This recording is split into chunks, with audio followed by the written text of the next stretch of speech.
olsun Qurana deyərək alqı satdım, etdim.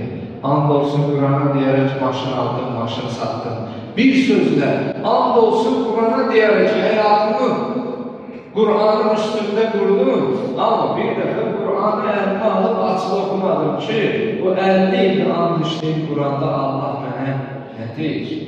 Məscidun la yusalli fihi ahluh.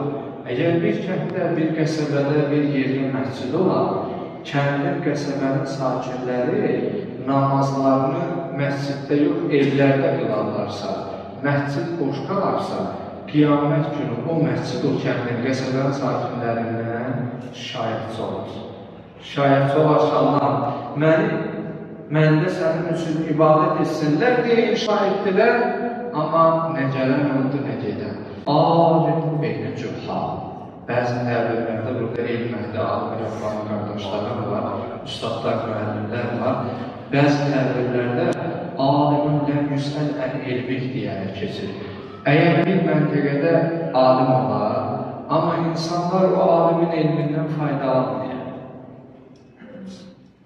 Alimin elmindən faydalanmasalar, qiyamət günü o alimin elmi, o kəndin, qəsəbənin, o şəhərin, məntəqənin sakinlərindən Allaha şikayətçi olar.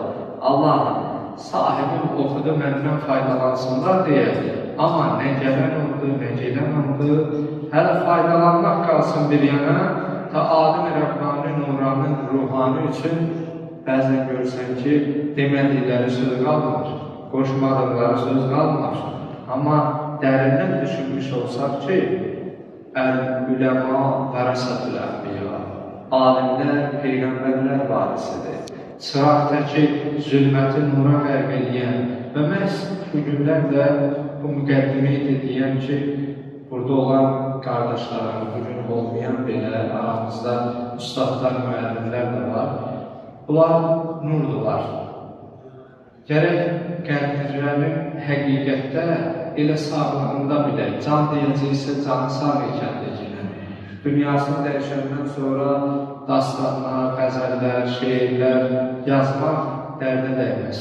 Ona görə bunlar hər biri bir nimətdir. Mən özümə borc verdim, bir kiçik tələbə kimi onların haqqını əda etməyi sizlərə söyləyəm ki, qiyamət günü eşitməmişəm, bilməmişəm deyə olmasın və biz bu məsələdən sorğulu olacaq qiyamət günü.